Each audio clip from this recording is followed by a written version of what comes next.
Hi, this is Joseph Liberty from Risk Strategies. Here for a follow-up video on insurance that's available, health insurance available for groups in the 2 to 50 space.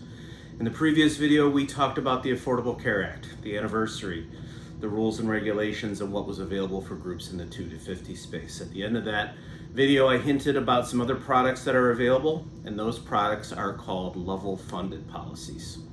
So basically, the Affordable Care Act said, here's what you're allowed to offer on a fully insured basis for companies that have 2 to 50 employees.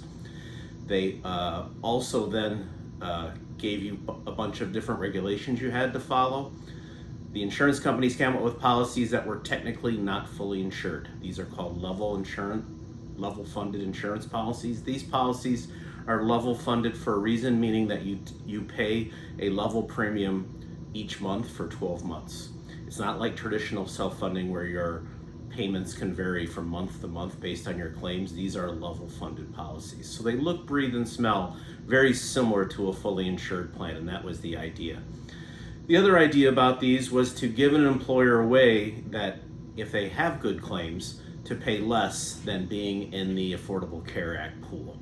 So basically on these particular policies, they are underwritten. They do want to know if the health of your group qualifies for the rates that they're presenting. So they do something called artificial intelligence underwriting. So they're going to ask you for a census of all of your employees and dependents. They're going to run that through a pharmacy database and take a look and see what everybody is taking. Then they'll run an algorithm based on what everybody's taking and see what the probability is for some of the conditions that drug may help treat. Once that algorithm's done, it's going to kick out a rate and say, here's what you should charge them. So that rate may be the initial rate that they gave you because you're at very good risk. The rate may come out as not as good or closer to your fully insured rate, or they may decline you altogether based on health history. If you remember in the Affordable Care Act, health history really doesn't matter. Claims don't matter. On these types of policies, they do, especially for initial pricing and for renewals. But once you've got the initial pricing and you join a level funded type policy, claims really don't matter until the end of the year. You're going to pay that level premium on these level funded policies, and that will stay the same throughout the year. At the end of the year, if you did run well, if you had good claims, you have the possibility of getting a refund. If you didn't run so well, or you just kind of ran average, you're probably not going to see a refund. And then if you ran poorly, nothing happens other than the fact that you'll probably get a really terrible renewal or a non-renewal. So if your group's not that healthy, level funding for a small group is probably not the best place to be. But for those that do qualify and do run well, it's a great way to lower your premiums. It's a way to get a refund based on your claims, and it's a way to keep your costs down not only in the first year, but if you're running well, you can do this year after year. Sound too good to be true? No, it isn't. It's a lot of companies do it. You'll see Aetna, who's not really in the 2 to 50 fully insured space, they offer a level funded product. United Healthcare has one, Cigna has one, even Blue Cross Blue Shield has one. You don't see the Blue Cross Blue Shield one as frequently as you do the others, but that's because Blue Cross has most of the fully insured market. They really don't want that market to be picked away by putting in a level funded policy. So what does that really all mean to everybody? Well, there are some goods and some bads. Here's some things that may be bad.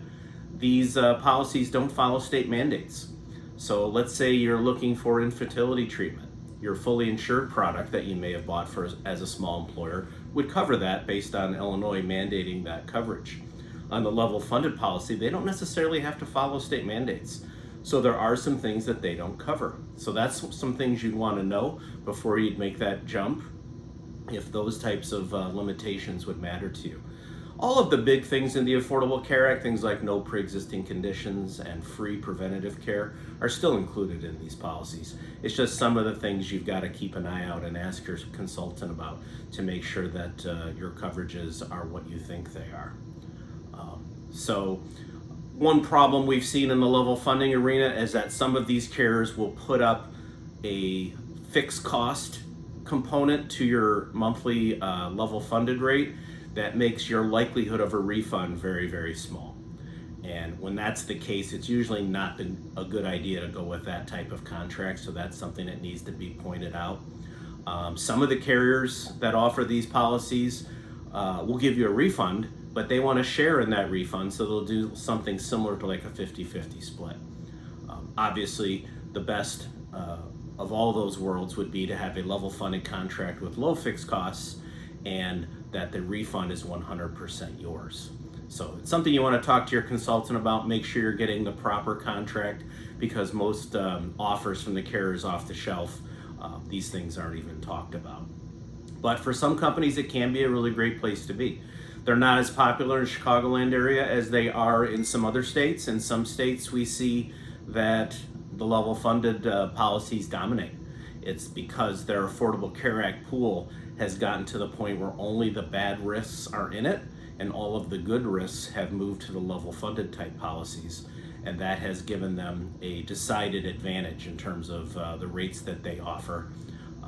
In the Chicagoland market, the fully insured pool is still very competitive, so we haven't seen a ton of companies move to it, but it's definitely an option everybody should look at, because you don't have to fill out a bunch of questionnaires, you don't have to spend a ton of time, you just have to ask your consultant to go and get you those rates and make sure that they're underwritten so that you're not wasting a lot of time.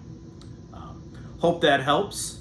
In the next video, we're going to talk about the mid-market policies that are out there. In most states, mid-market is defined as 50 employees to 100. In the Chicagoland market, it's defined as 50 to 150 for the most part. I'll explain why in the next video. I do appreciate everybody watching. Hope you have a great day, and we'll see you on the next video.